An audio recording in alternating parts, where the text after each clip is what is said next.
I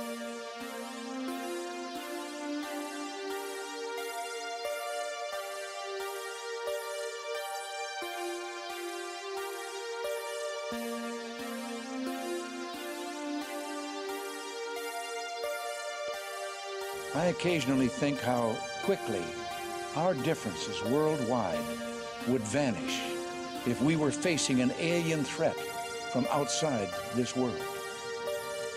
And yet, I ask you, is not an alien force already among us? From the gates of Mount Rome to the far corners of the endless highway, wherever you are, welcome to the show.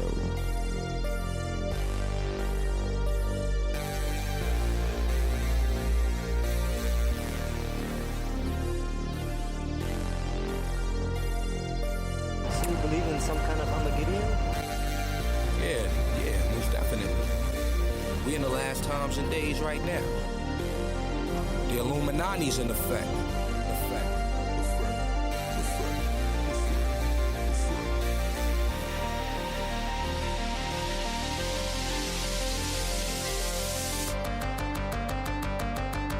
Welcome back to the show. Got a good one in store for you. My guest today is a researcher and filmmaker. His documentary is called Skinwalkers and Stranger Things of the Unseen Realm.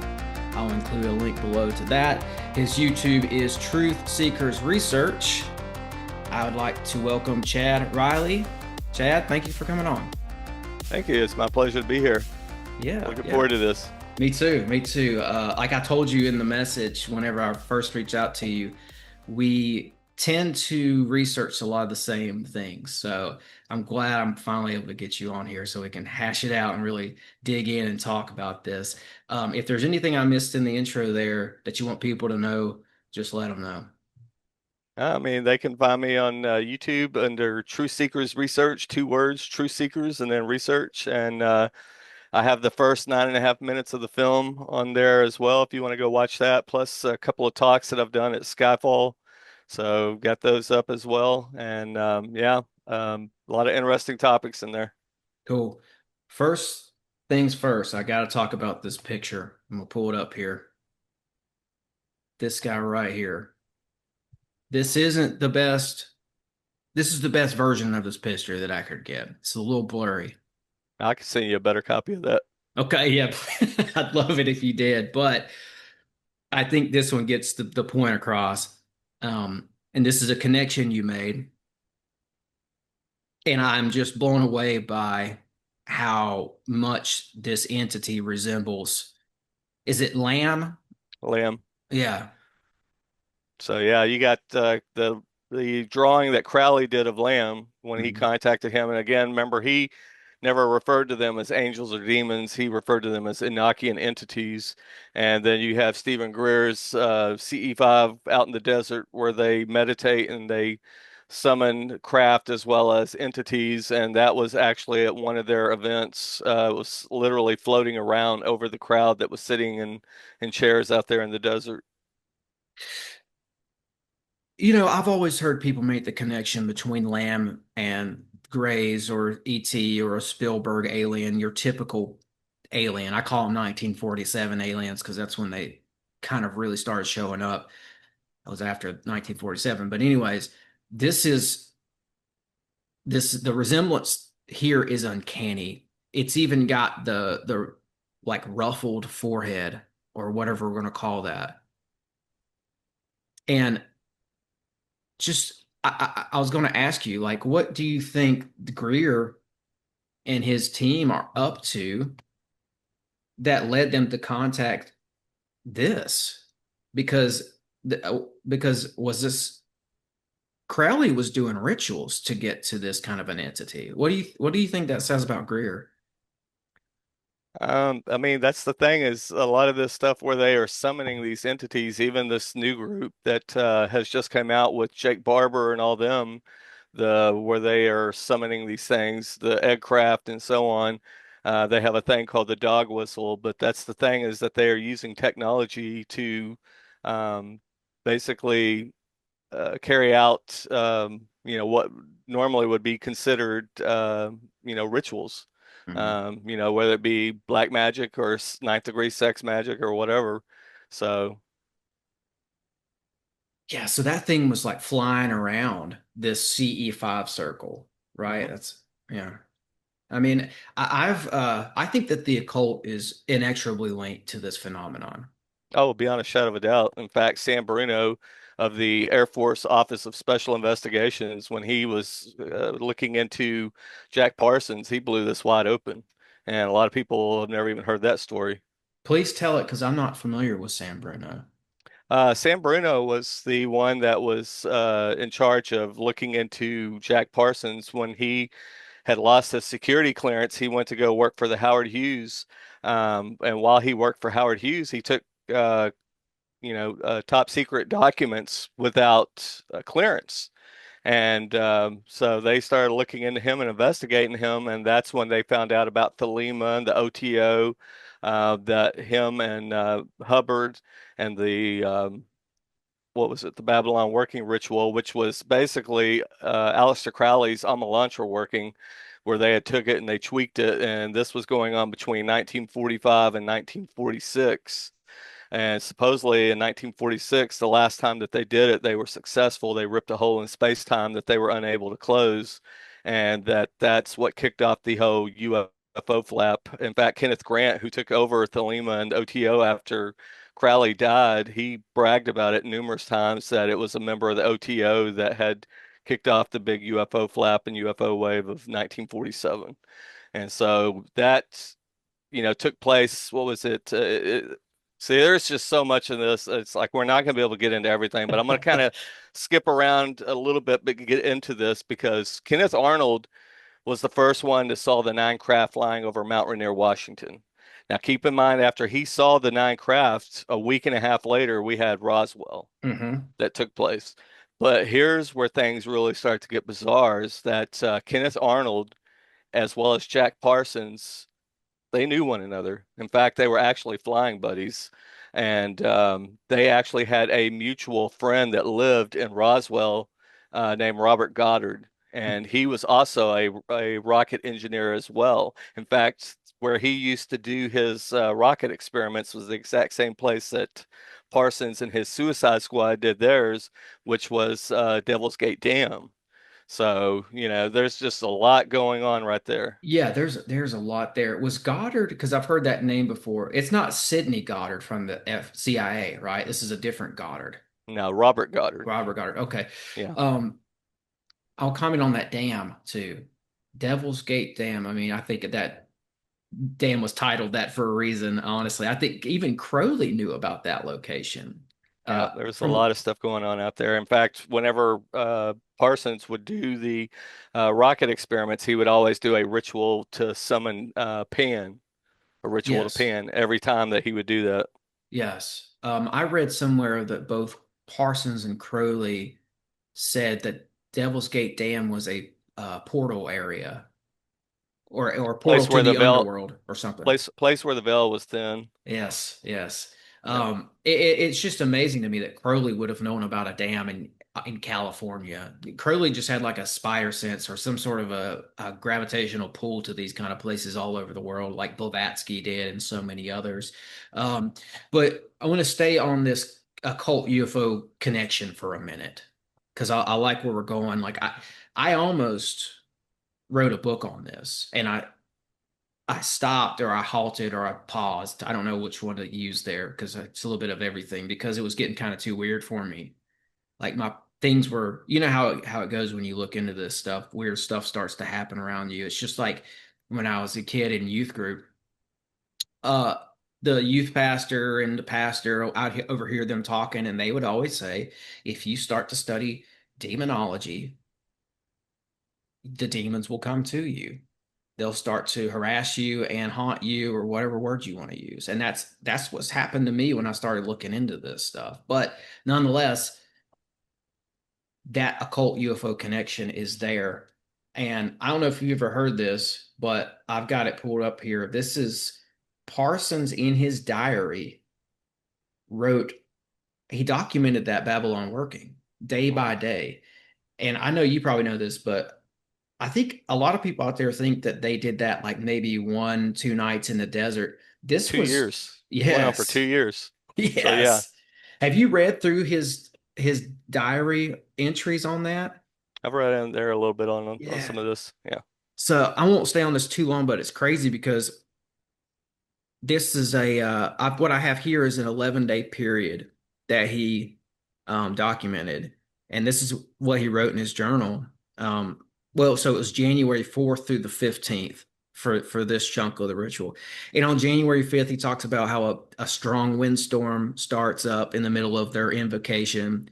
You just imagine like these guys are out in the middle of the desert, and he and Hubbard, who starts Scientology, I'm sure we'll get into that in a minute, they're doing magic, and all of a sudden a windstorm kicks up, like something out of a movie, like some X-Men stuff. January 6th, he says, invoked as before, windstorm continued intermittently all day and night. January 7th, invoked twice. Winds subsided. So it just kind of goes on like this. And the only other thing I'm going to add here is that once he gets January 11th, they're using blood. And then on January 14th, they start experiencing poltergeist activity at the house that they're staying in. And Parsons wasn't really like, I don't know, he didn't seem like he was into like the ghosts and spirits and ghost hunting and any of that kind of stuff. But he talks about all this poltergeist activity. He says somebody was punched like in the shoulder in the house, and Yeah, it was a, Parsons.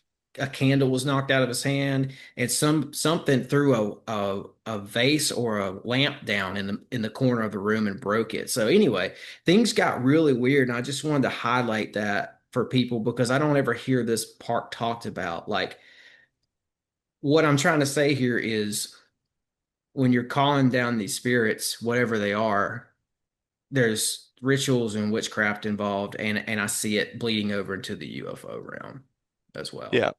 When we did the documentary Hollow Earth Chronicles, episode one, The Dark Chambers, we were out with the Riverwinds, Native Americans Mm. that are Christians, and they took us out to eat before we got into sitting them down and recording them. And while we were sitting there talking, he kept alluding to Skinwalkers. And finally, I just came right out and said, "Oh, you're talking about the Skinwalkers." Now, keep in mind, we're on the reservation in a restaurant. And as soon as I said that, everybody in the whole establishment just quit talking. I mean, it was like a scene out of a horror movie. And everybody stopped talking. All eyes were on me. And immediately, him and his wife took hands and started praying against what I just said, rebuking it in the name of Jesus. And he later told me that they don't say stuff like that on the reservation because the veil is thin. So, Mhm. That's what we're talking about. Just merely either studying it or merely using certain terms that apply to the phenomenon brings the phenomenon in. and it's very fascinating. You talk about it happened on the 11th that they started doing blood rituals. Uh, 11 is the number of the magician. And that's the thing is that's why Crowley says, 11 is the number of the magician. They'll know us by our numbers as well as our words. And that's why things like do what thou wilt shall be the whole of the law, 11 words.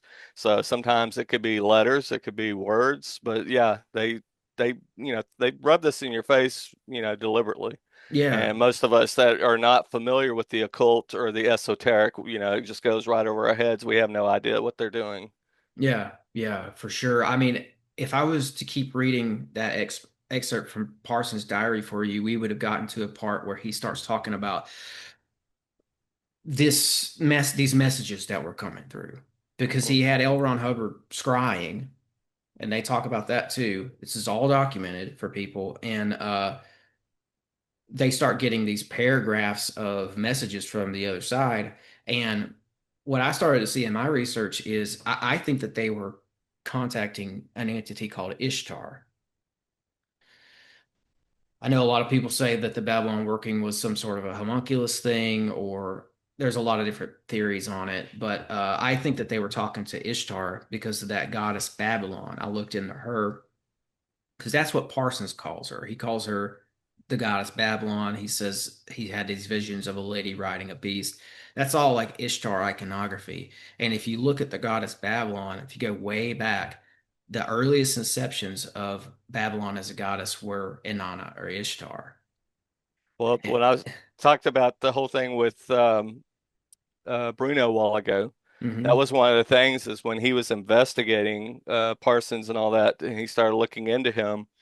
One of the things that they uncovered was the Jehovah's Witnesses. The guy that started the Jehovah's Witness, Charles Ray's Tussle, one of the things that he had predicted was that the end times would begin on a specific date. And the date that he said that they would begin was the exact same day that Parsons was born. And in fact, yeah, it gets really crazy really quick the more you look into this. And like I said, the more that Bruno and the AFOSI was digging into him, the more disturbed they became. Oh, really? Like they, do you think it's like anything like that hitchhiker effect where it's like just Totally, what you just said. You said that they were having poltergeist activity.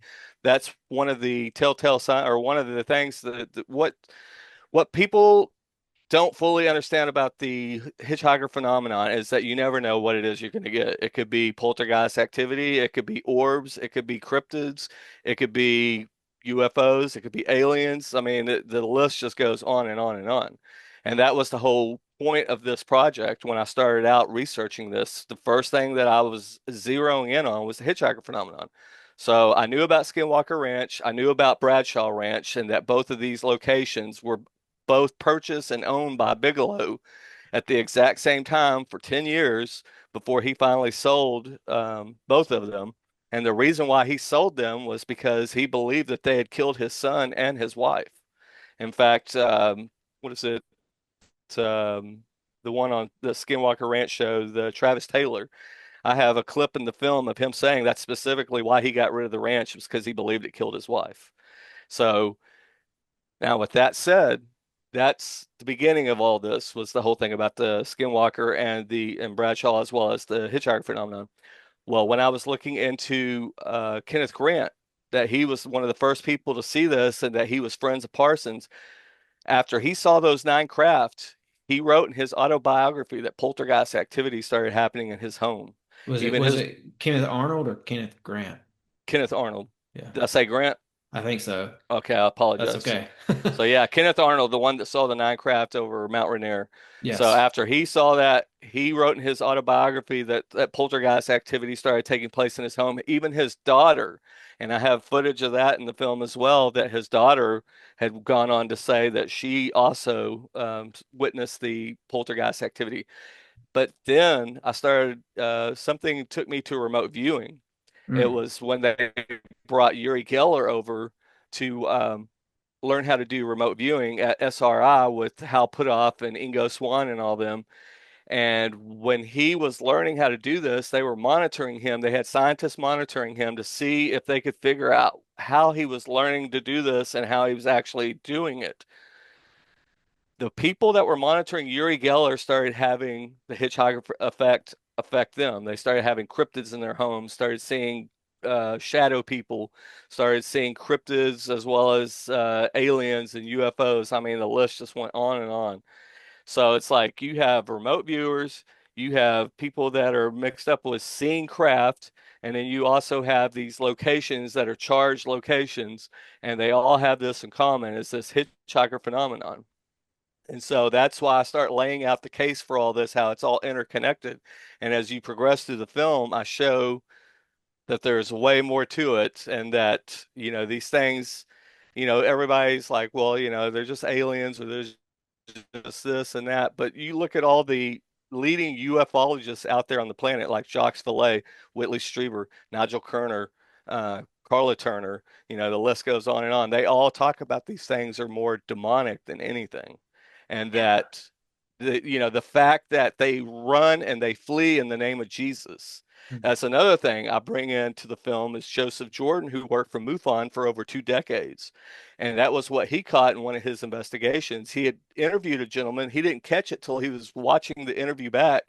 And one of the things the guy said was, I cried out in the name of Jesus, and these things disappeared. They just left.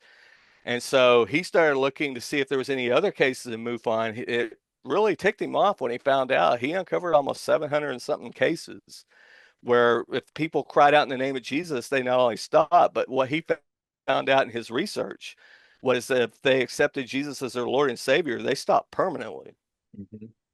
Yeah. Yeah, you get that shield of protection, spiritual hedge around you. And I want to highlight something that is kind of baffling me right now. It blows my mind that Kenneth Arnold knew Jack Parsons. It's because what you have here is this 1940, I think I mentioned this earlier, this phenomenon, the mainstream phenomenon of UFOs and aliens and all that really kicks off in 1947. I know that they've been seen for a long time, UFOs have, but this idea that we're not alone being sort of a more of a public idea, that for me, that starts in 47. And that starts with Kenneth Arnold seeing these craft above Mount Rainier or in Washington or whatever. But also in 46, to go back to this Babylon working thing, that's when Parsons does this magic out in the Mojave Desert. And it's where people think that he opened up some sort of a portal. And what happened was when he got towards the end of that ritual, he was told in 9 months, she will be loosed upon the earth. Mm-hmm. And if you look at the date from when he was told that, 9 months from there was 1947.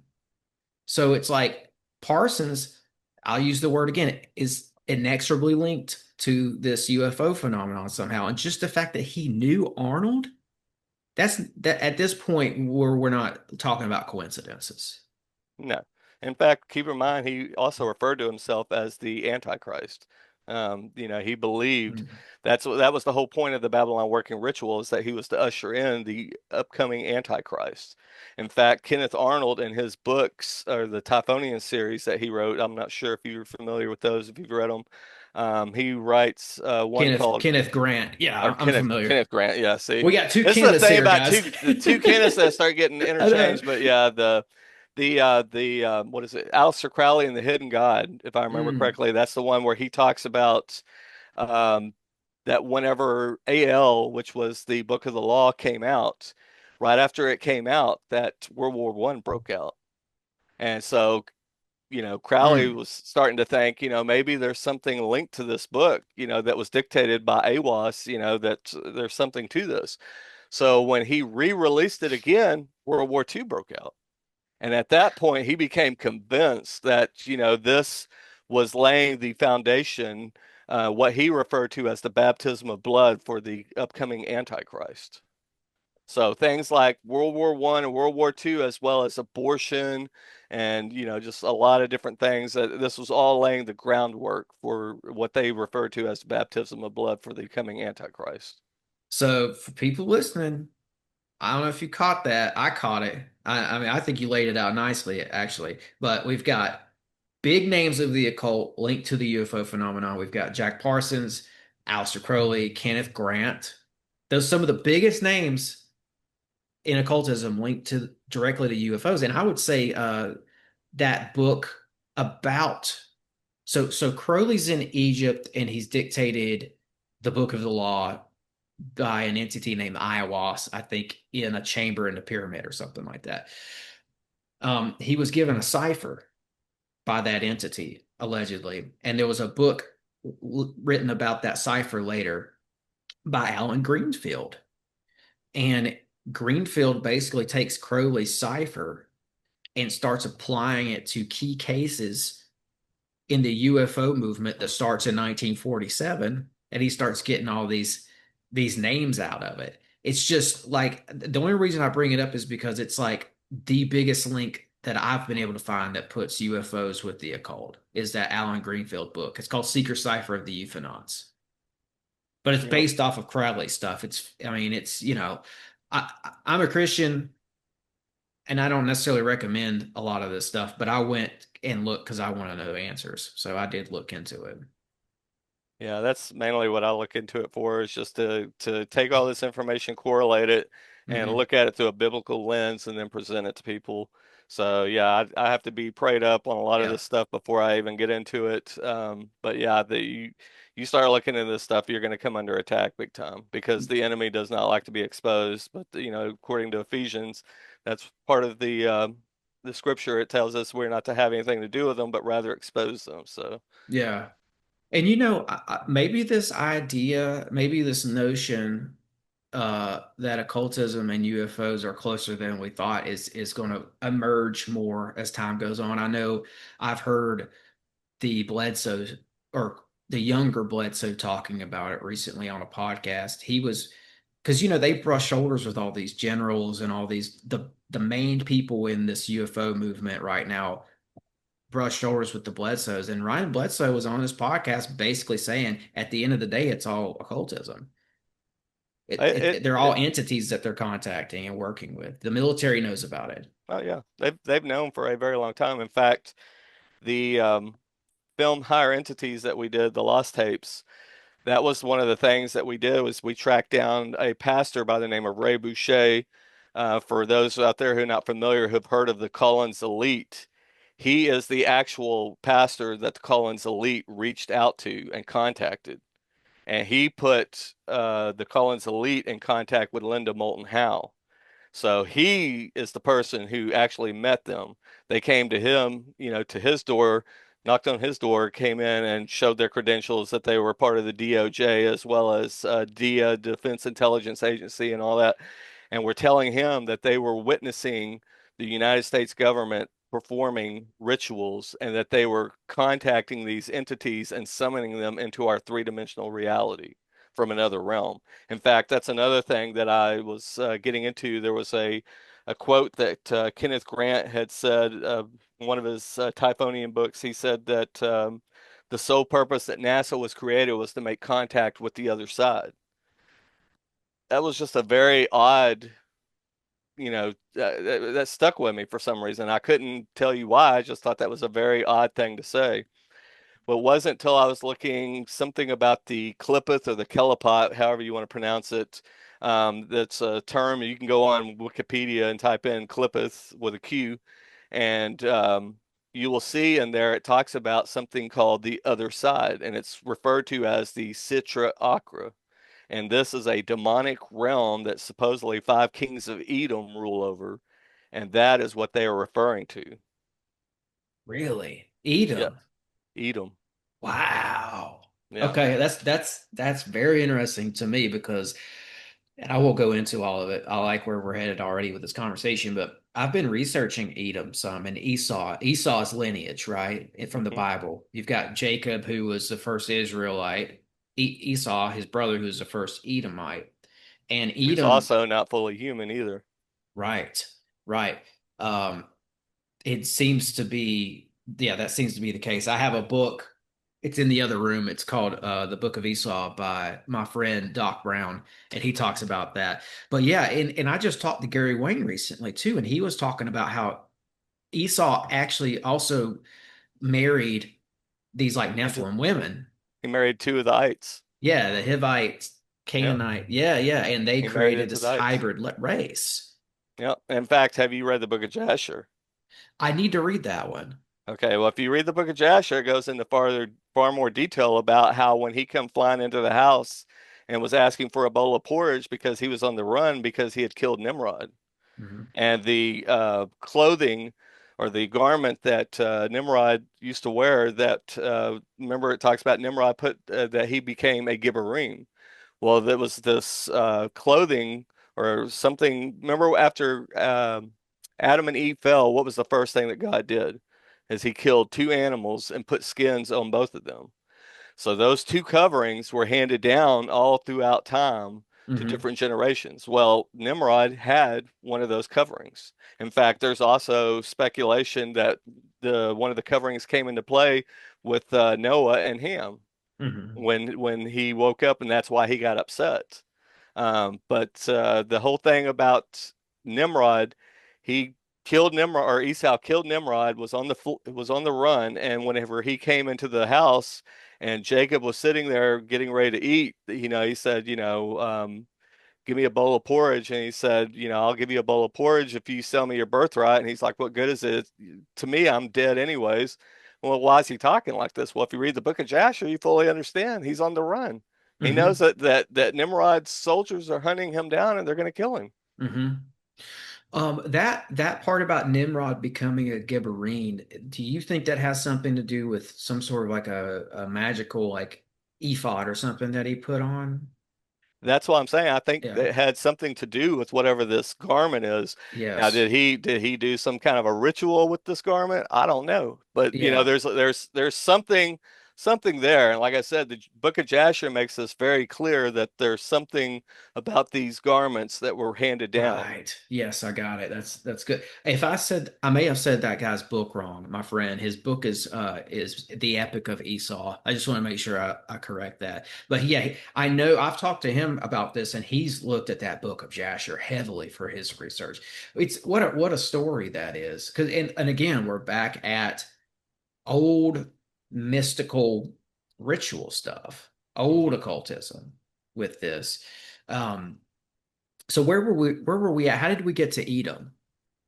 Oh, I was talking about the Citra Aqua that Yeah. he talked about that the sole purpose that NASA was created was to make contact with the other side, and that Yes. was another name for the other side was Citra Aqua. Okay. So, like I Good. said, I wanted to go back to this whole NASA Collins Elite thing. I was going to ask you, what do you think about von Braun and his role in this? Do you think that von Braun may have been an occultist? I all think the he. Nazis were. I agree with that. I All agree the with that. Nazis were. In fact, that's another thing that I get into in the film is everybody thinks that the Nazis it was all about eugenics and this and that. No, this is the main thing you need to take away from the whole thing about what the Nazis were doing. What were they looking into? The Aryans. They were looking at the root races that Blavatsky had laid out.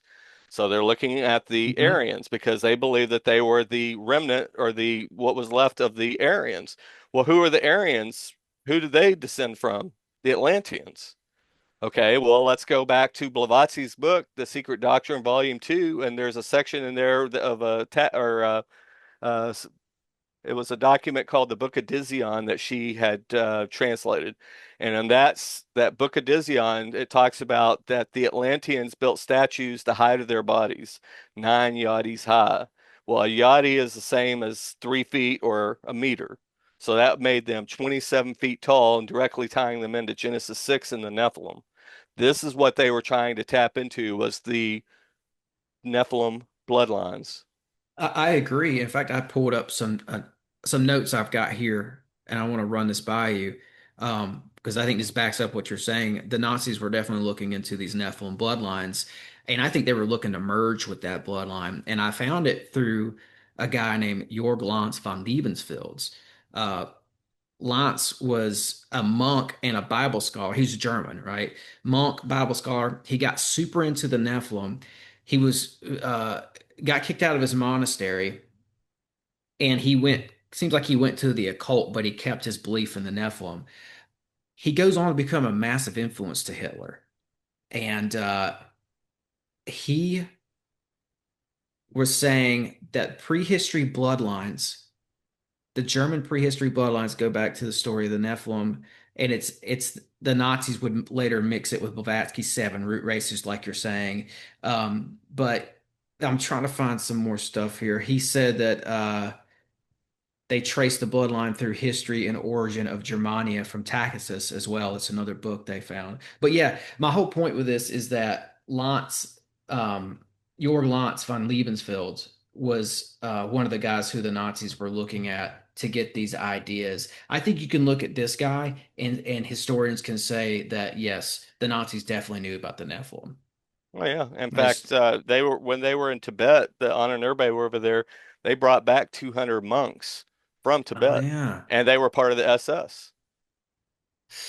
yeah, and that's interesting too because those monks, and there's that area in Tibet called the lost city of Lhasa. Shambhala. Yeah. And there's like a fortified library there where they've got all these documents on the Vimanas, the flying crafts. Hmm. So it makes me wonder if the That's what Nazis, this That's what this is all tied into. I mean, think about when who was it? Joe Rogan had Bob Lazar on his show that one time with Jeremy Corbell. Hmm. And remember what he said? He said one of the nine craft, he said, I don't remember how it came up, but he said one of the nine craft they had out there was found at an archaeological dig. He goes, it wasn't just old. He goes, it was ancient. Hmm. So, I mean, that right there ties it right in with Vimanas and things like that. Yeah, yeah. Oh, and there's one other thing I wanted to tell you that I found. Um, the Nazis, and I know you know this, but I'll just tell it so people listening understand what we're talking about here. The Nazis had that Thule Society, and they had that Ahnenerbe Society. Hmm. Um, one of the guys that worked under the Ahnenerbe Society was Edmund Kiss. He wrote a book called The Last Queen of Atlantis, where he actually went to Tiwanaku, and he said in that book that it was built by these old supernatural giants, basically, that predated the natives that lived there. So I started to see the Nephilim tie there as well. But you mentioned Blavatsky. I think Edmund Kiss and the Nazis went to this region because of Blavatsky. I think they were like following in her footsteps because Well, she you had know gone what else there. is there, right? Don't you? Tell me. The geoglyphs. Have you not seen the geoglyphs of Tiwanaku?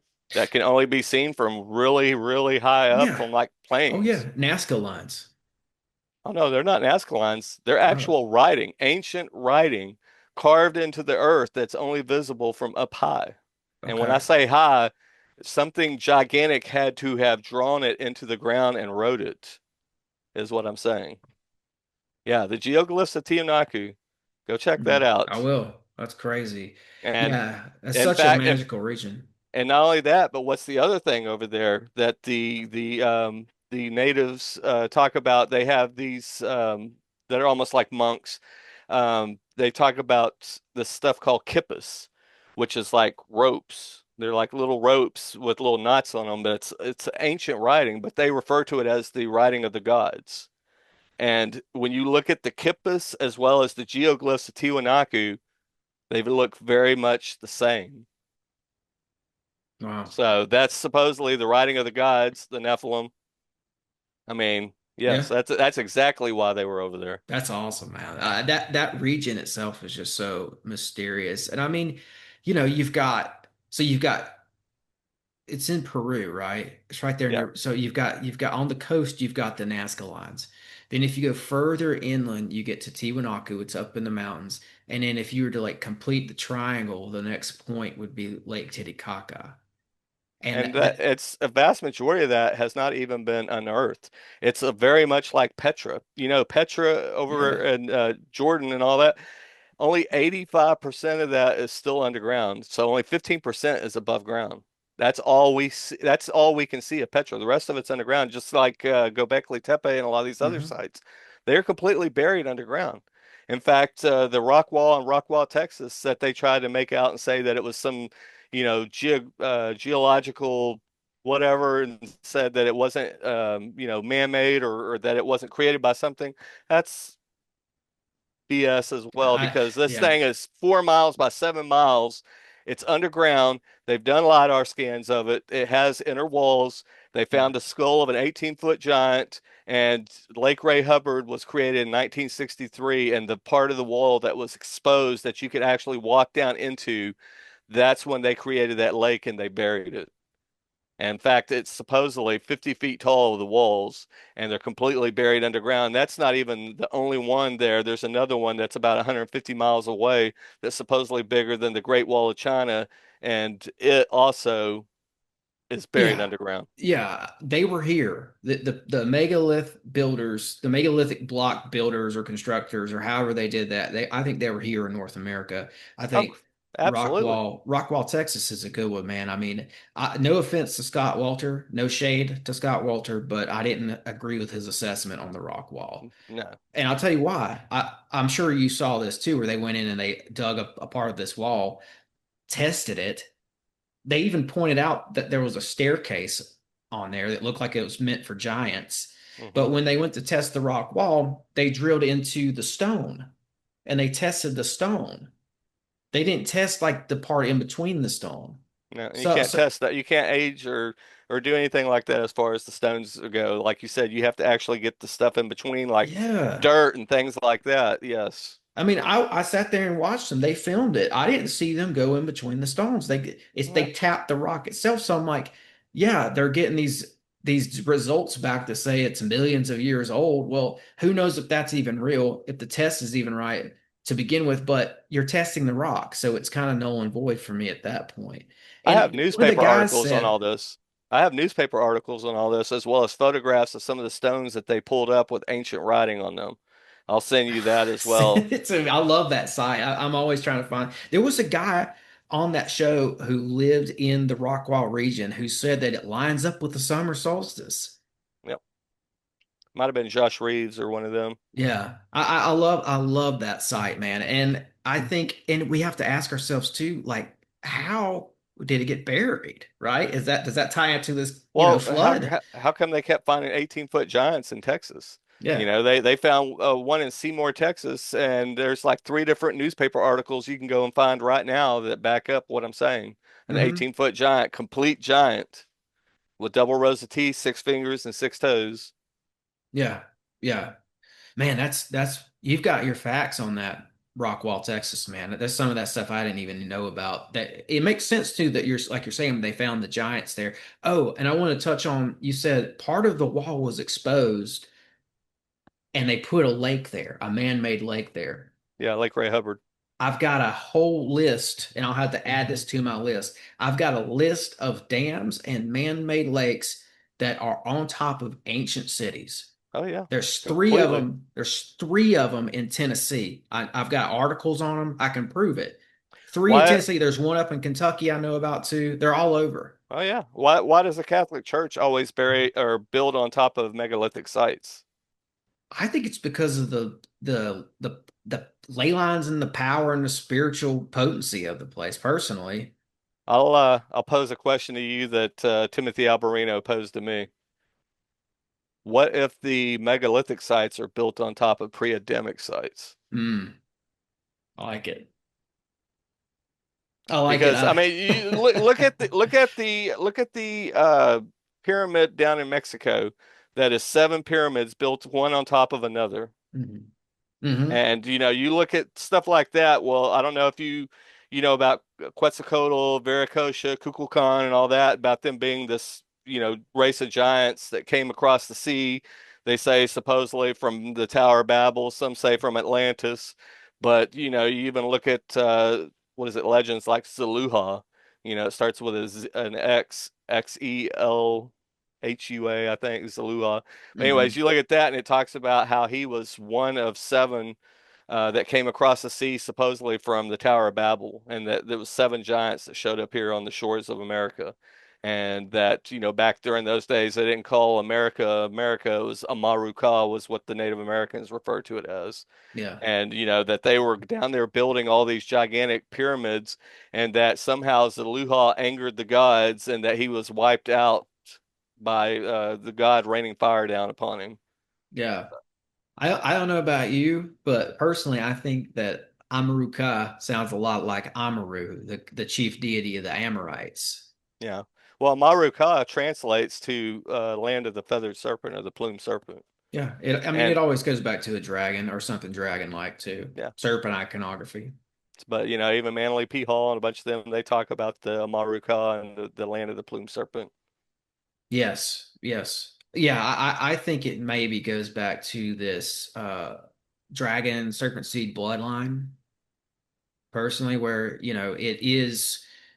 it's basically a Nephilim bloodline and but the further back you go, it seems like maybe some of their ancestors were these entities that had like dragon-like features or something. There's always something dragon or serpentine like to it. Well, But even places like Chaco Canyon, remember they were talking about how they just vanished overnight. Remember it says that they left their tools, their money, their salt, everything behind, but they just disappeared. Mhm. And I don't know if you've read books like Mancorn and things like that, where they talk about these giants that were cannibals and things like that. I know you probably even looked into the Utes and Sarah Winnemucca and about the giants that were eating the Utes until they eventually chased them in the Lovelock Cave and set the mouth of the cave on fire, and they Mhm. basically died by asphyxiation and so on. But I mean, that's the thing. It's You a listen, Sitica, right? Sitico or something like that. uh, Sitica giants of Lowlock Cave, maybe. yeah. Yeah. But and that was the thing. Like they never referred to them as giants; they just referred to them as cannibals. It wasn't until you read Sarah Winnemucca's book where she talked about how they were very extremely tall, very big. Yeah. Yeah, Yeah, and just to tie something back in with Skinwalker, you're talking about the pyramids. A lot of those pyramids down in South America that you've mentioned, that they are on straight lines, yeah. many of them. So that tells me that there's probably, and I mean, I know at first for people it sounds like it's woo-woo to talk about ley lines, but like things have cycles and things have order, and that's just how the earth was created. And it's not too hard to imagine that there are energy lines, or whatever we want to call them, energy grid lines here. So, and the ancients seem to know about this. They seem to put their pyramids and their structures and their temples on them, and they line up. But also, I was going to ask you this. I've heard that those ranches, all the paranormal ranches that we have in North America, line up. The that was actually one of the things that I uncovered and put out there was the thing that if you look at, it's not just it's what is it? It's Moonshadow. Then there's or actually it's Blind Frog, Moonshadow, Skinwalker. Um,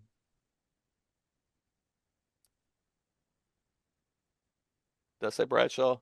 No. Then Bradshaw, and then the Mhm. other one I can't think of the name of it. Stardust. I think it's Stardust. So those five, they all fall on a straight line at an angle, coming straight out of the Uintah Basin all the way down into Arizona. Mm. And I put that map out, and I've talked about it in the film as well. But that was just one of those things. One day I was like, I wonder if they make some kind of Hmm. a pattern or something like that. And then my jaw hit the floor once I plotted them all out, and they just came down on a straight line. Wow, that's a good find. That's a good find. I had a guy on recently who found something similar to that. He found that there was a line from Cahokia to the mounds in Moundsville, West Virginia, over there near that penitentiary. That's a very paranormal place too. Cahokia to Moundsville, West Virginia to Newport Tower, which is like an ancient tower that they built. It even has, I've heard it has like Ogham and runes on it. Hmm. But it's like, the people who were living here knew about these ley lines. But I mean, it's like, okay, so you've got these paranormal ranches on a line. That does remind me of mounds, actually, because you get all this paranormal activity around these mounds. What do you think that is? Do you think that these are like portal locations or what? Well, I mean, they're obviously places of importance because the giants were well known to reside there. In fact, in Alabama, back in I believe it was the 1500s or 1600s. I'd have to find the thing and send it to you. But there was where the Spaniards had come in and they were taken to this one village. And when they walked in there, they had mounds in there. And the chief and the chief's son were both sitting up on these mounds, and they were both giants. Hmm. Yeah, yeah. I was just in a book yesterday where I was reading about John Smith, who documented that the Susquehanna were giants, but they were 7 feet, but they were descendants of the giants I think we're talking about. They were like some sort of a breed between Native Americans and the mound builder giants. So they were like half giants, but they were still giants to us, if that makes any sense.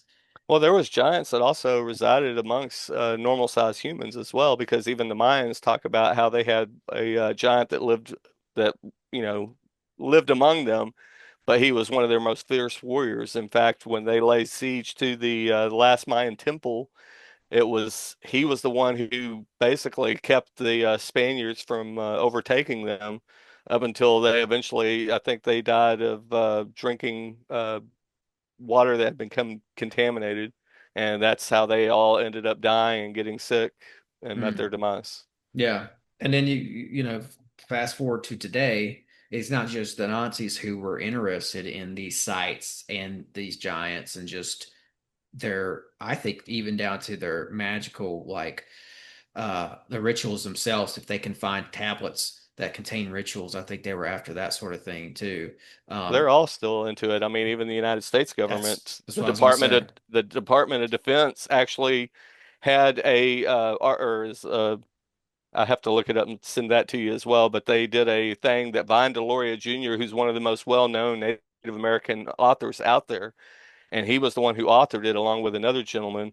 And in that thing that they authored, one of the things that he wrote is that the United States government is very aware of these locations and the portals, and he said that they will come into they will become of much importance in the near future.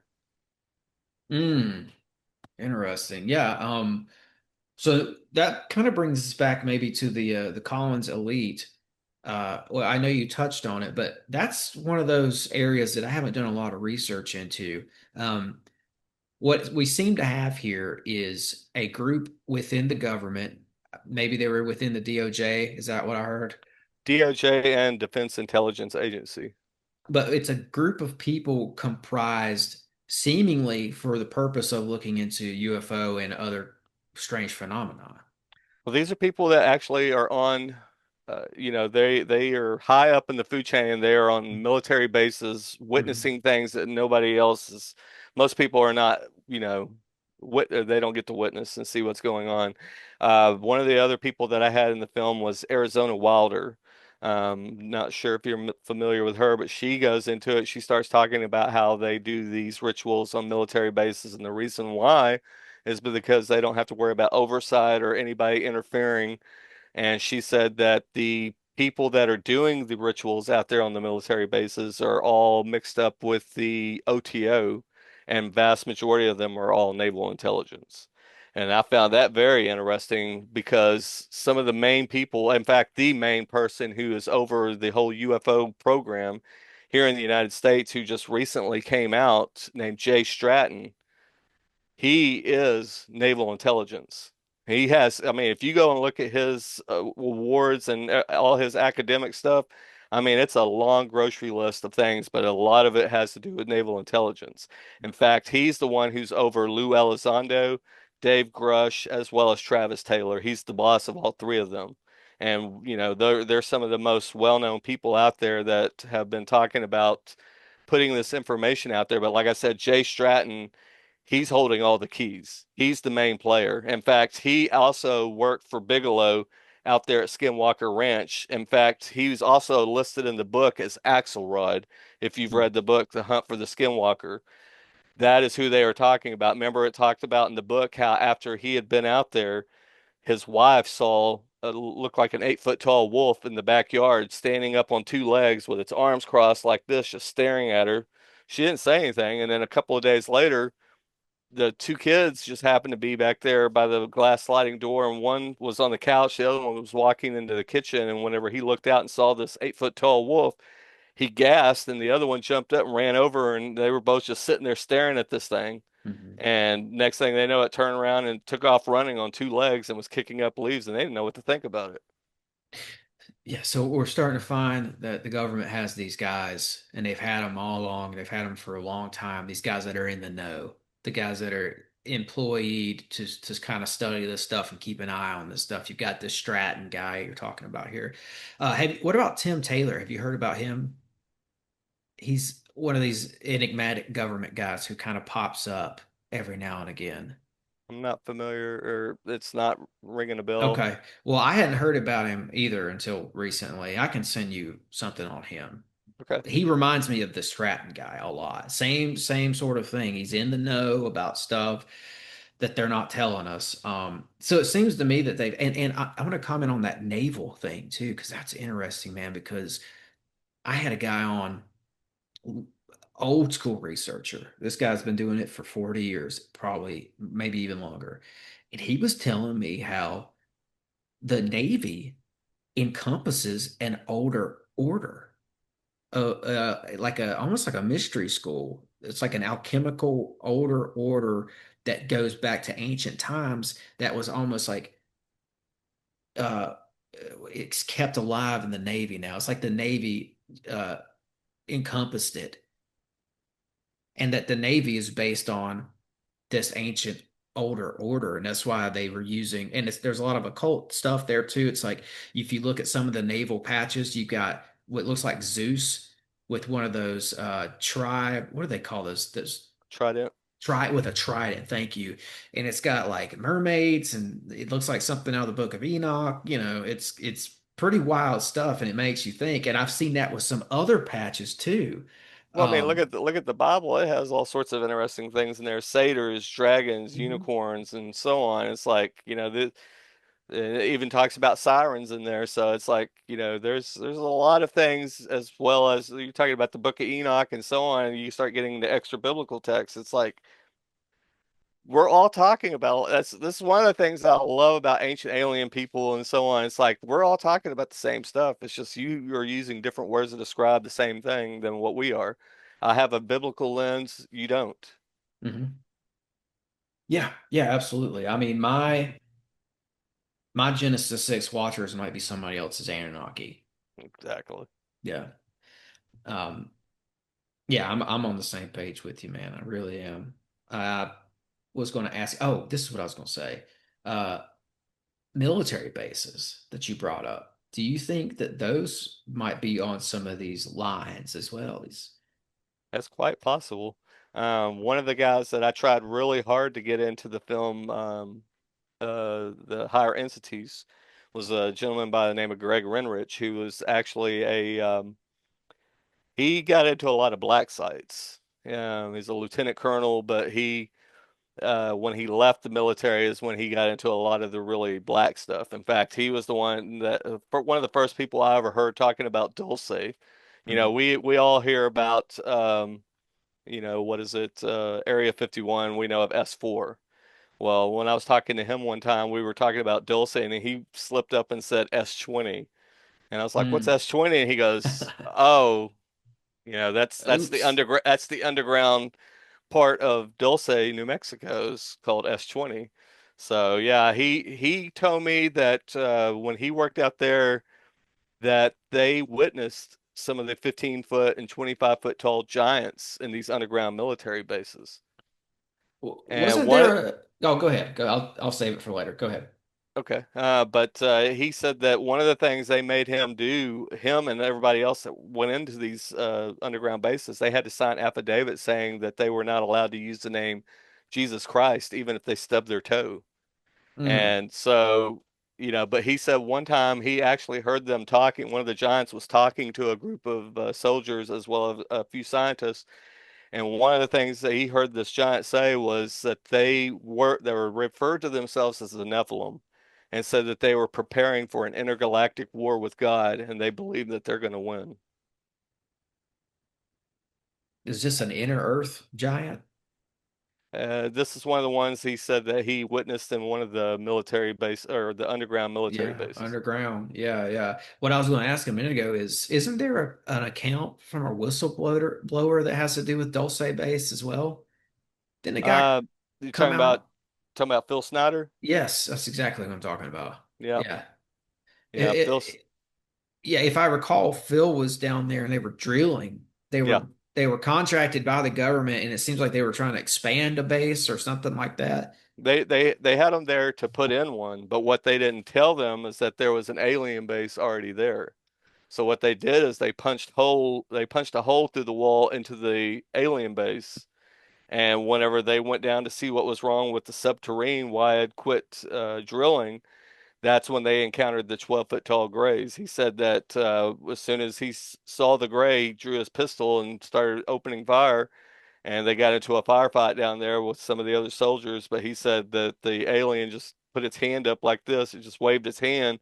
He said all he saw was a blue flash, and next thing he knew, he was laying on the ground, had ripped a hole in his chest and burnt the toenails off of his feet and crispy crittered his feet. And he said that one of the soldiers threw him on the elevator thing that they had lowered him down, they came down on, and sent him back up. And he engaged with the Greys. But yeah, he said that everybody that was down there, that everybody else was killed. Yeah. Oh, it's and I've seen there's talks that he did still online. You can go and look into Phil Schneider and see exactly what we're talking about. Like as far as I know, it's a story that he stuck with till the day he died. And they James Forrestal that guy. They killed him, I Oh yeah. think. No, they straight up did James Forrestal him. And yeah, that was the thing is he not only did he have the metamaterials, it was the stuff he found in his dad's attic is what got him really killed. His dad actually worked in the naval intelligence as well, and his dad worked alongside Valiant Thor. Wow, that's right. Is that another one of these Collins Elite type of things? No, Valiant Thor was the alien that supposedly came from Venus on a spaceship called Victor 1 that landed 14 miles from the Pentagon, and the police escorted him over to the Pentagon. He met with President Eisenhower and Vice President, uh, oh goodness, the one that got, I'm not a crook, whatever his name is. I Oh, can't think. Nixon. Nixon. So he was vice president at the time, and they had a meeting with Valiant Thor, and after they concluded the meeting, he ended up living at the Pentagon for about 3 years. Mm. And there was a gentleman who wrote a book called Stranger at the Pentagon, and in that book, the foreword was written by the nephew of uh, goodness, the one that went to Operation High Jump. I can't think of his Admiral Byrd. So I The think it's forward was written by Bird's nephew. Byrd's nephew, who What? was also part of Majestic 12, The nephew or Bird? the nephew. Okay. Yeah, NJ12 is one of those is like the Collins Elite, right? It's another one of those Well, intergovernment that's circles. MJ12 was the group of people that were the main ones that answered, didn't even really answer to the president, but they oversaw all the high strangeness as well as whether it be cryptids or UFOs or Mhm. whatever. Like So Vanover Bush, was he a part of that? yes, Vannevar Bush was part of it. That's where this gets interesting for me is like when you start looking at these people and the connections. Like we've kind of shown today, a lot of these people knew each other, and when you hyper focus on this phenomenon, whether it's UFO cryptids or the surrounding issues, you start to come across the same names over and over again. And with Vannevar Bush, I think there was ties to Trump because Vannevar Bush's uh, protege, or the guy working for him, was John Trump, who got a hold of the Tesla files. John Trump is President Trump's uncle. And then Trump was friends with Nixon. Hmm. Nixon was said to have a UFO, files on UFOs for sure. He had some sort of no, he was in the know. He had some sort of intel. But it's like this kind of crazy triangle of people, right? But tell me more about NJ12 because I briefly looked into it once and I just remember that Vannevar Bush was a part of it, which linked it to all these other powerful people. There's Nathan Twining. There's a bunch of them, but I actually have a lot of this stuff. I go into detail in the film, Yeah. but yeah, the I'm trying to think because there was something else I was going to dip into real quick on all this. Was it Forrestal? Forrester? Well, Forrestal? that was one of the things when Or he came. Bird? What when Admiral Byrd came back from Operation High Jump, because that was another thing what they had witnessed down there. Because remember, they took a fleet of 13 vessels down there, and only Yes. 12 of them came back. One of them did not make it back, and they actually took it off the logs for a couple of years, and then later on put it back on the logs. But it was the one of the broadcasts that made it to South America that made it into the newspapers, where it said that they had encountered these craft that came out of the water, out of the ocean, and how these things move so lightning fast. They said that they could go from one continent to another in a matter of seconds. And they said that they had some sort of an energy beam. They called it a particle beam or something, but they said that it cut into one of the ships and sliced it right in half, and that was possibly the one ship that didn't make it back. But not everybody that went down there came back. In fact, when Admiral Byrd came back, one of the first people he met with was Forrestal, who was the Secretary of Defense, the first Secretary of Defense. And Forrestal was so disturbed with what Admiral Byrd was telling him, he started, going up the chain of the command and was being very vocal about stuff. It was right after that when they put him in Bethesda Medical Hospital. And so he's in, Bethesda Medical Hospital, and they had him completely isolated. They took all of his journals, everything, and the people that were on staff there kept saying he kept talking about craft and, all these entities and weird things. And it wasn't long after that that he supposedly took a swan dive off the 13th floor window or 16th floor window, whichever it was. I think too that Forrestal was in some kind of a capacity over Byrd and overseeing that mission in the first place, right? And he also debriefed him or talked to him as soon as Byrd got back. And yeah, I mean, Byrd stops in Chile on his way back from Antarctica, and he gives that really notorious but weird interview to a Chilean newspaper where he talks about the U.S. has to prepare itself for fighters that can fly from pole to pole with extreme speeds. Like, Well, what not only was that, but remember he shut up after Forrestal died. Yeah. But later, after Yes. he died, his diary came out, and it's Hmm. actually owned by one of the universities. I can't remember which university it is. It Is it has in Ohio? Is it one of the universities in Ohio, I it's think? it's it's it's you'd have I mean you could Google it, but I Yeah, know yeah. that one of the universities has his diary. It's come Hmm. out. It's been published. And in that diary, he talks about when he's flying over the North Pole, how they saw what looked like a tropical rainforest out in the middle, of the ice. They flew past it and they were actually into a tropical rainforest, and they talked about seeing mammoths and all sorts of. Mammoths. And then he talked about these UFOs that showed up beside them, and they took control of their craft and took them inside the Hollow Earth. And he said that whenever they took him to this place, it was like a ruby or emerald city, and that they took him into this city, and he met with an entity called the Master. And he said that it was the Master that told him everything that he came back and told Forrestal. Yeah. Yes, yeah. And I remember like the entities or the people down there, whatever these were, they told Byrd that their crafts were called flugelrods. Yep, Flugerals. And I looked it up and it's German for wing. I Mm-hmm. thought that that was interesting. And I thought it was interesting that they had this kind of a German, Scandinavian, Nordic language and accent too, Mm-hmm. because that kind of goes back to a lot of these old myths of Thule, Hyperborea, uh, your greater Atlantean civilization. I think. I don't know. What are your thoughts on that? He may have seen a mythological city. Well, my pastor actually has a pretty interesting five-part series on this, talking about how he thinks some of the entities that are in these underground places may actually be good angels. No, they're not all fallen angels. And so I'll send you the links on that if you want to check Yeah. it out as well. I'd love to see that because if I remember correctly, the main message that they wanted to convey to Byrd was that they were disappointed in us for building the bomb.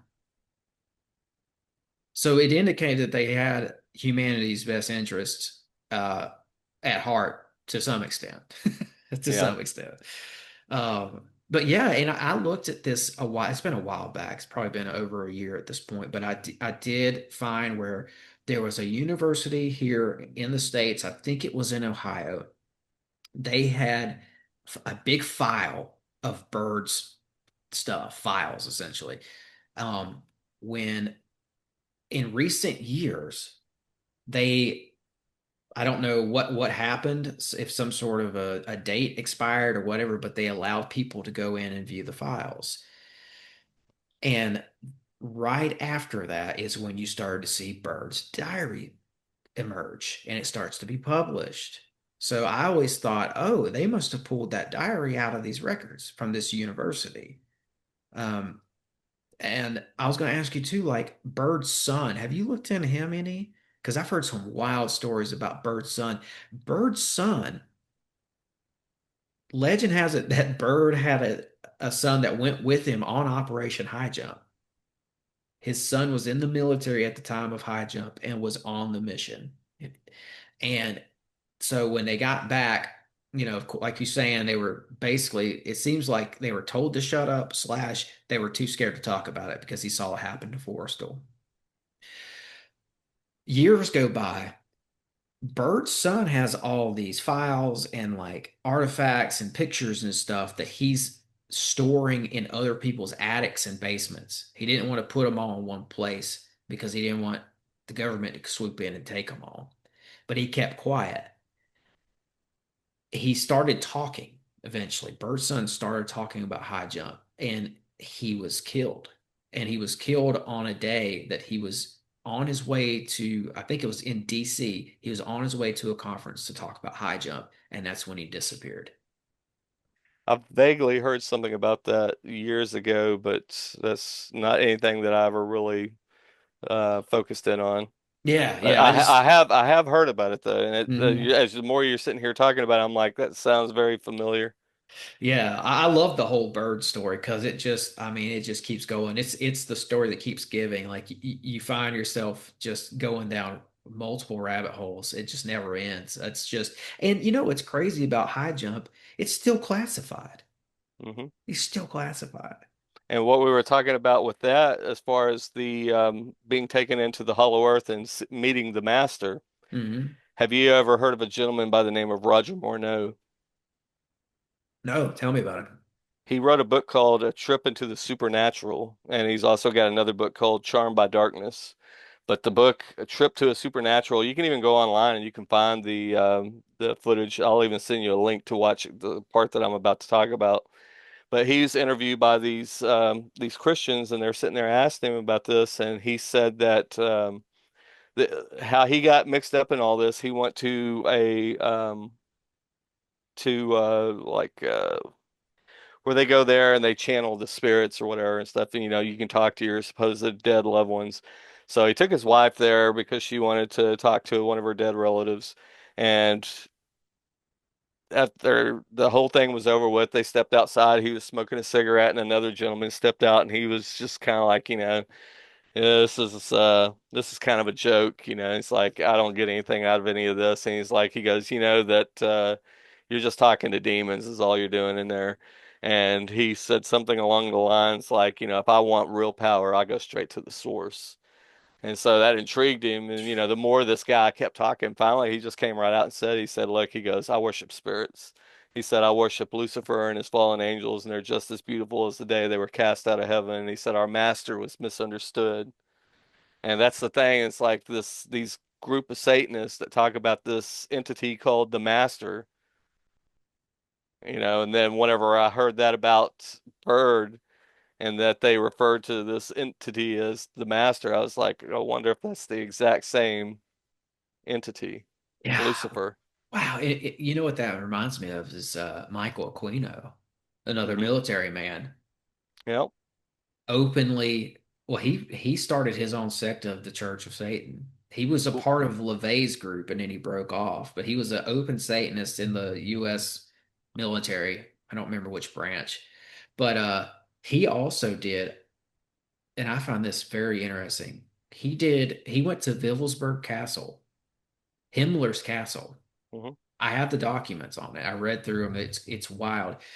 Aquino went to Himmler's castle, the center of the SS, where they have that black sun symbolism everywhere. They were I think it was like inner earth stuff that they were like researching, the Nazis were.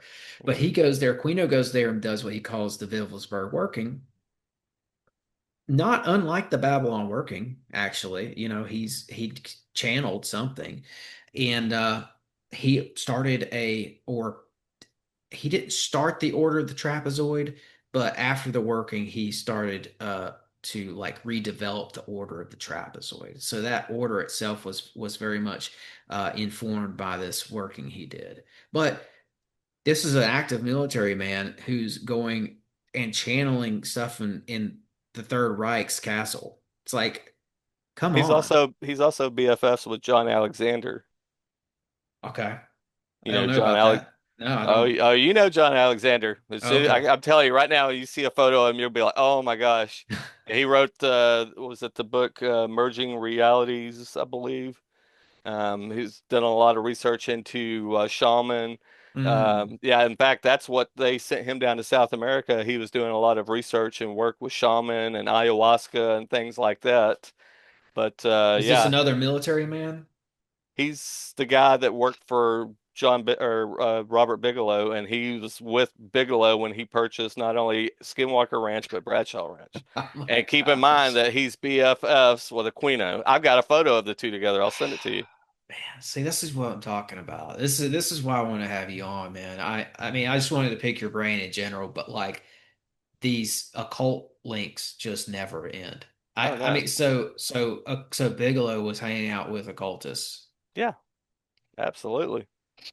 I mean, He that's the thing is he had all these people out there. He had Jacques Vallée and tons of them all out there at Skinwalker Ranch and Bradshaw Ranch. In fact, a lot of the same stuff that was going on at Skinwalker Ranch was happening at Bradshaw. They had the predator creature on both locations, the cryptids and all the bizarre stuff, the windows that would open up and these triangular craft that would come flying out, how it would be nighttime, but when these windows would appear in the sky, it would be daytime on the other side. Hmm.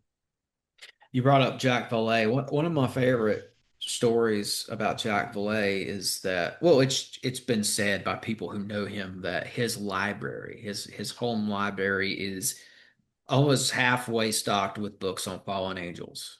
Oh yeah, he's got one bookshelf that's nothing but angels, and the other bookshelf is nothing but fallen angels. That uh, I can't think of the lady's name that wrote the book on UFOs just here recently. That's been on Joe Rogan and a few Mhm. others. Paluca or Palaka or something. Anyway, Diana Pasalka. that's it, Pasalka. Yes. She was the one who, when she went to his house and he was showing her his library. And another thing that she even brought up in there that I thought was very interesting was that um, he's a Rosicrucian, Yeah. See, and yeah. that supposedly Hynek was as well. That he was also a Rosicrucian.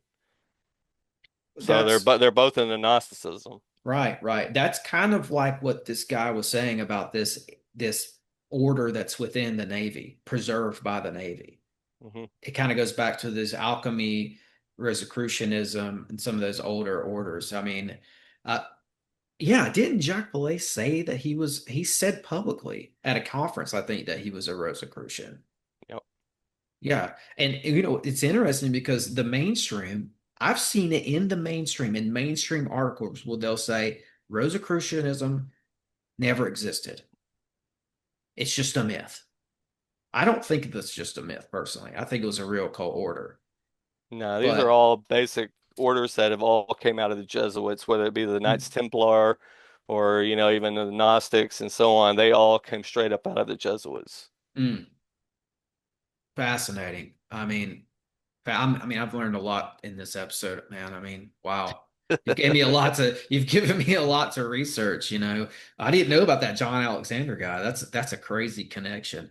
Oh yeah, Um, wait till I send you the photo and you see the two standing there side by side with their wives. yeah, that's cool. I'm glad I brought up Aquino. I figured you'd have something to say about Aquino. Yeah.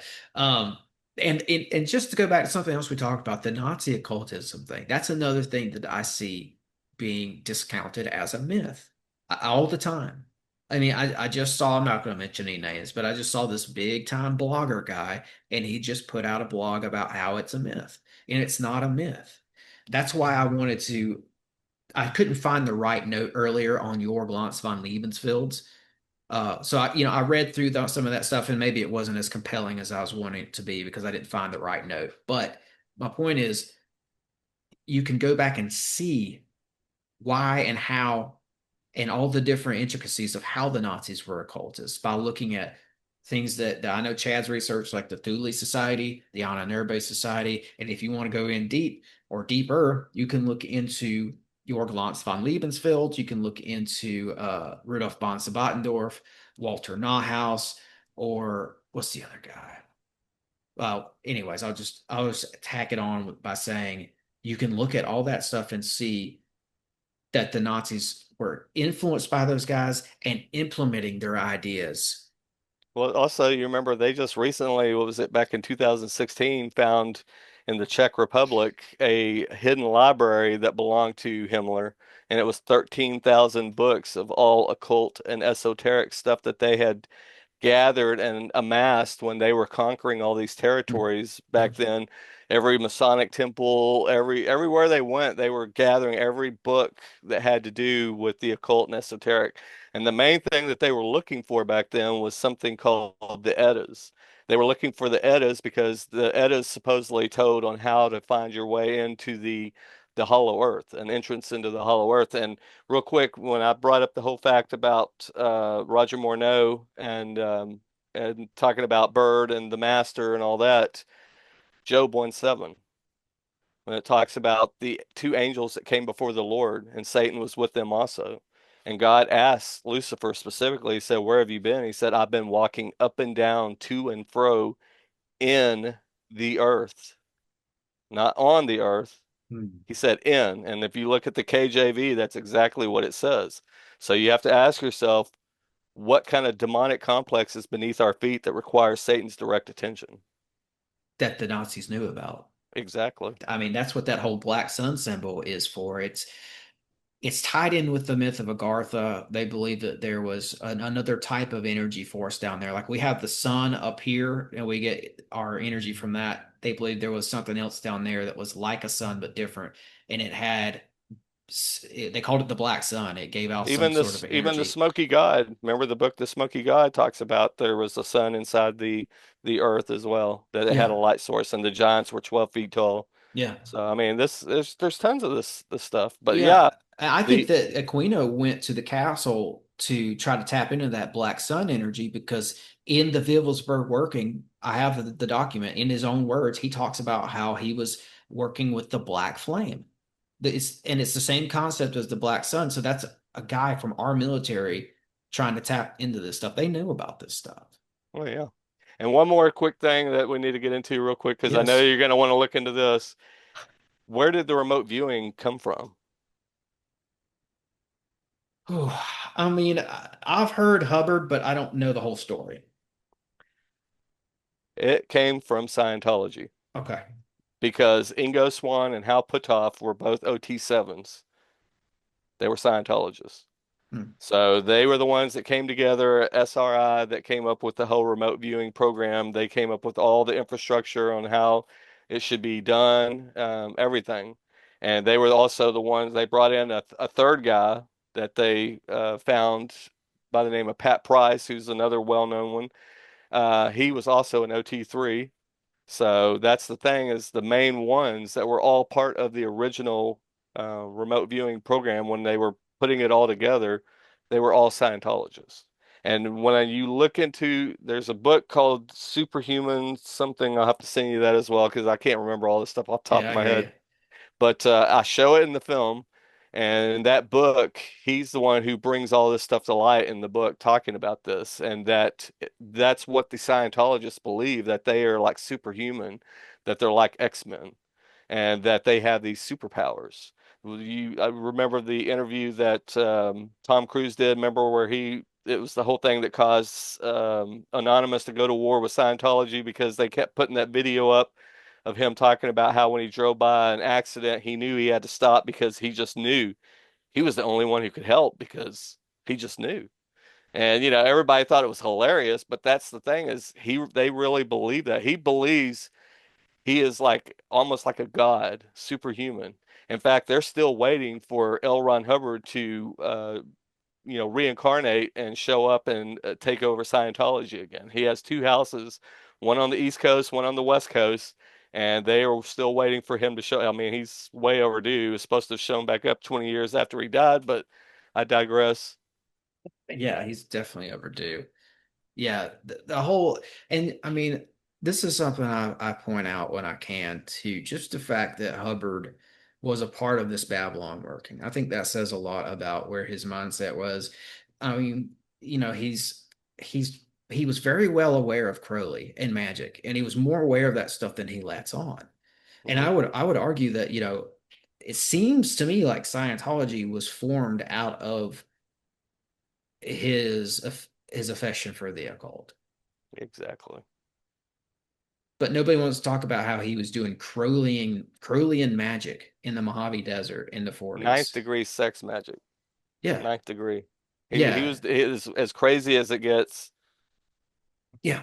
I mean, that's why I wanted to highlight that today, that it wasn't just them, telling ghost stories by a campfire in the desert one night. They were committed to this. They went out there for, like you said, like I think maybe it was 2 years long. They spent a big chunk of time out there dedicated to this, and they weren't just doing like playing with the Ouija board. They were doing like black belt magic, like next level magic. Yeah. In fact, we brought up Bruno a while ago. Another thing that Bruno was looking into was there was a branch of the CIA called Operation Often. And Operation Often, you probably heard of it. No, I was going to ask you about this though, Oh, okay. so I'm glad you brought it up. Oh, okay. But yeah, Operation Often was the occult branch of the CIA where they dealt with, witches, warlocks, got into demonology, would send people into seances, and they played with Ouija boards and did all sorts of rituals and so on.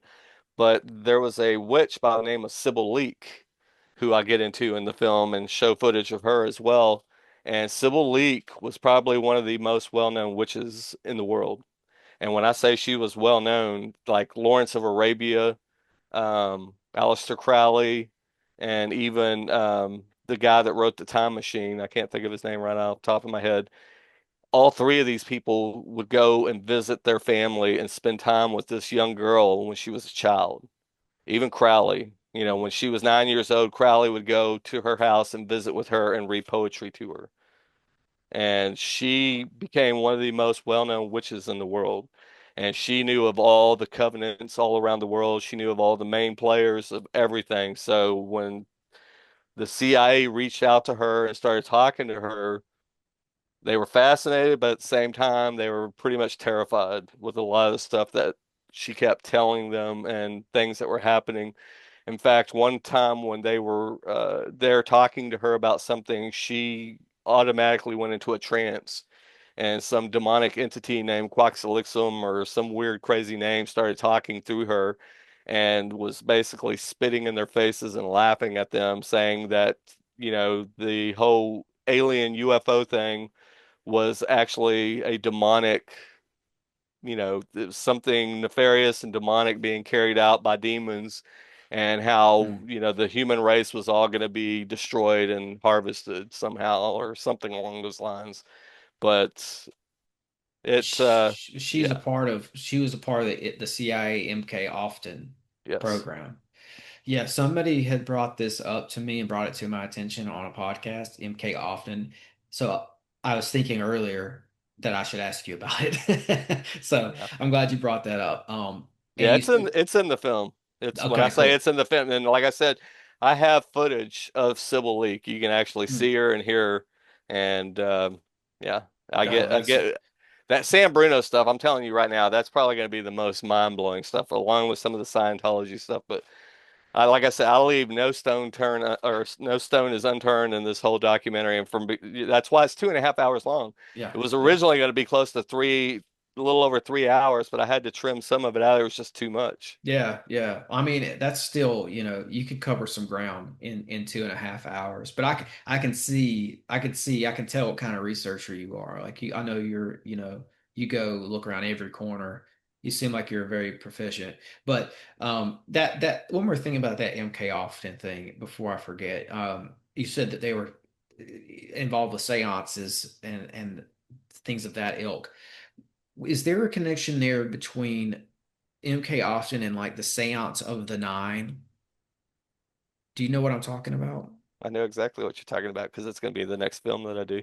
Oh, well, perfect. Because I was going to ask you, what's your next project going to be about? That works out. Yeah, the next project that I'm going to get into is going to be on the Nine, and that gets into Pure Rich, which you're talking about, who was part of Edgewood Arsenal, as well as MK Ultra, and was also part of what they would eventually become remote viewing and so on. But it dives into all that. But yeah, it was Pure Rich and a guy by the name of Anad that they made contact with these entities called the Council of Nine or the Nine. And yeah, that's very fascinating because you have Lee Harvey Oswald tied up in the middle of this, as well as Gene Roddenberry, who would Mm-hmm. eventually go on to write Star Trek. And when Mm-hmm. you look at Star Trek, all the stuff that you see in there, he totally got all of it from the nine. I mean, everything. I mean, look at what is it? Starship Enterprise, NCC 1701, 1 plus 7 plus 0 plus 1 equals 9. There's always nine members of the crew on the bridge. There was Deep Space Nine. There was the nine Bajoran gods that lived in the wormhole. I mean, Mm-hmm. seven of nine of the Borg. And so, I mean, we can sit here and just go Yeah. on and on about all this. Yeah. But Oswald, right? So was that is that a roof pane connection? he was actually part of the group that was Really? doing the channeling sessions. Wow, that's going to be a really good documentary, man. When are you projecting to put that out? I would hope to have that out within the next year, but it Sweet. may be a little bit longer because there's just so much fascinating stuff that's keeps coming up. I found out about the Seance of the Nine on a podcast that I was doing about JFK. Hmm. And I was doing it with Heidi Love, and she brought up she found this Seance of the Nine thing. I don't know if I'm saying it right. It might be the Council of the Nine. I don't remember, but it seems like it goes back to this Colin. Does it go back to the Collins Elite? Is that no? Okay, the Collins Elite just sounds a lot like this to me. Yeah, the Collins Elite was not technically the name that they go by. It's just a moniker that a writer out there by the name of Nick Redfern assigned to them. What they were originally known as was the Writers. You know, like I'm going to write that down, the Writers. Hmm. So, I mean, Like a scrying thing. yeah, like Yeah. right, you know, that they were because that's how they corresponded. Like they came and contacted Ray Boucher, but Ray Boucher put them in contact with Linda Moulton Howe, and that's how they corresponded. They would write back, they would send something to Ray, and then Ray would forward it on to Linda Moulton Howe, and then she would send something back to Ray Boucher, and then he would forward it on to these gentlemen. This went on Okay. for a while. Yeah. But Wow. she's got a book. She's got a book. I have to look that up, and I can't remember the name of it right off the top of my head. But she wrote a book talking about the Collins Elite, and like I said, in that book, she refers to them as the writers. Yeah. Well, it's been a common theme for this episode, hasn't it?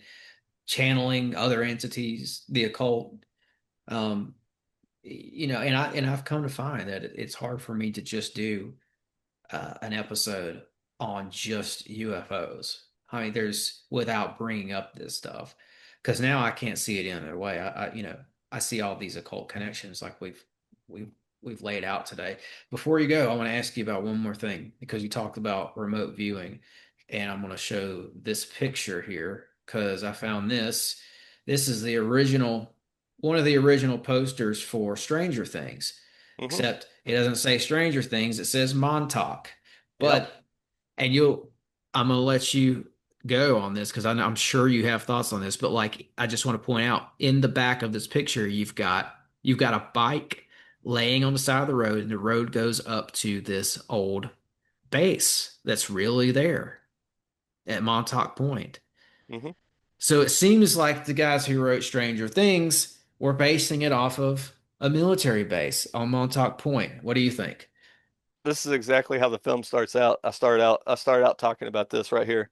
Yeah, the Duffer Brothers, they Hmm. actually, I mean, they've wrote some very interesting stuff and put some things out. I don't know if you ever watched Wayward Pines, which was another fascinating show that they did, but you know, Stranger Things is based on Montauk. In fact, they were sued by a guy named was it Kessler, I think was his last name. He sued them and said that they plagiarized this 2012 short film, and the original title for Stranger Things was called Montauk. So it wasn't until it got picked up by Netflix that they told them that they needed to change the name to Stranger Things, and they it was a little bit of a sour note for them Hmm. because, but yeah, it's totally based on a true story. It's Kevin Nichols and a few other people have talked about this. It's called Experiments in Time and so on. talked about this. It was based off of Camp Hero, New York. It was an old military base that the Air Force owned with a Sage radar tower, and they did all sorts of things before they started dealing with the children. Um, they would use this gigantic Sage radar tower to broadcast signals out, and they figured out they could cause people to go on crime sprees. They could cause teenagers to congregate and gather for no reason whatsoever. They could cause animals to run in and out of town on a drop of a dime, and Mhm. just all sorts of bizarre stuff. But when they got into the whole thing where they started using children, this is where it gets into satanic ritual abuse. And the late great researcher Russ Dizdar wrote a book called The Black Awakening. And in that book, he talked about how they would shatter the minds of children in order to open them up to demonic possession. And that's what they were tapping into, was these demonic powers that these children could wield. But that was the thing, is they had to, you know, get them demonically possessed before they could tap into it. So, things like 11 and all that kind of stuff is, yes, they were doing this. I mean, that's what the early remote viewing program was all about, was spying. It was about spying from afar, from a distance. But then when, you heard me talking about John Alexander, how he was going down to South America and dealing with shaman and ayahuasca and all that. That's when it began to morph and take a different direction. It got into what they called psychic assassins. And that's a whole different ball game right there. Mm-hmm. I remember back in the day, there was an old Coast to Coast episode where Art had this guy on the line, and he was a guy, he was a really technical, he was like kind of like a technical genius. He lived out on Long Island, and he said that he picked up on this weird frequency, and that 433 megahertz. yeah, he traced the frequency back to this Camp Hero, Montauk Point. Hmm. It was coming out of some sort of I don't know, like a big speaker or something. They It's had that rigged, it's that gigantic Sage radar dish that yeah, you saw on the cover of the book. That's what it yeah. is. So it's like, why are they blasting people with frequency in New York?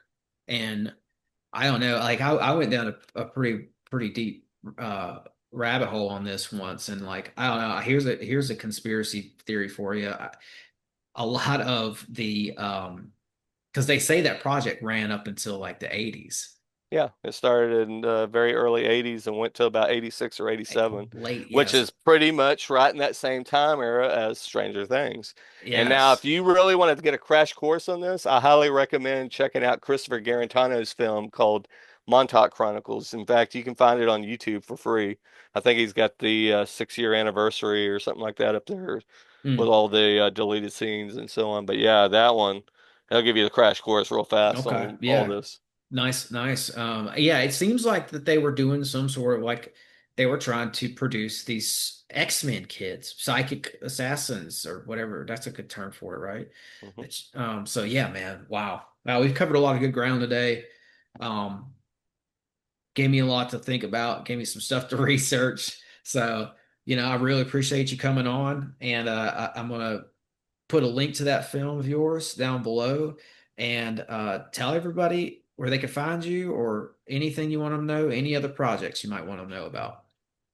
Yeah, I mean, you can find me on Facebook. I'm on there. I'm sure you could probably put a link to my Facebook page as well Mm-hmm. as the YouTube and so I on. will.